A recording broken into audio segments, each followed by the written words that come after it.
தமிழக கடலோர மாவட்டங்களில் தீவிரவாதிகளின் ஊடுருவலை தடுக்கும் வகையில் ஆபரேஷன் ஆம்லா என்ற 36 மணி நேர பாதுகாப்பு ஒத்திகையில் காவல்துறையினர் ஈடுபட்டுள்ளனர். கடந்த 2008ஆம் ஆண்டு மும்பையில் கடல் வழியாக ஊடுருவிய தீவிரவாதிகள் 170 அப்பாவி பொதுமக்களை சுட்டுக் கொன்றனர். இந்த தாக்குதல் சம்பவத்தை அடுத்து நாடு முழுவதும் கடலோர பாதுகாப்பு பலப்படுத்தப்பட்டுள்ளது. இந்நிலையில் தமிழக கடலோர மாவட்டங்களில் தீவிரவாதிகளின் ஊடுருவலை தடுக்கும் வகையில் ஆண்டுதோறும் ஆபரேஷன் ஆம்லா என்ற பாதுகாப்பு ஒத்திகை 6 மாதங்களுக்கு ஒருமுறை நடத்தப்பட்டு வருகிறது. இதையொட்டி சென்னை உள்ளிட்ட 14 கடலோர மாவட்டங்களில் 36 மணி நேர ஆபரேஷன் ஆம்லா பாதுகாப்பு ஒத்திகை இன்று காலை துவங்கியுள்ளது.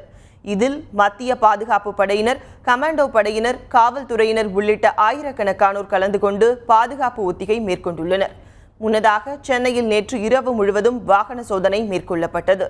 பேருந்து, ரயில் நிலையங்கள், வணிக வளாகங்கள் உள்ளிட்ட மக்கள் நடமாட்டம் மிகுந்த பகுதிகளில் தீவிர கண்காணிப்பு பணிகள் மேற்கொள்ளப்பட்டுள்ளன.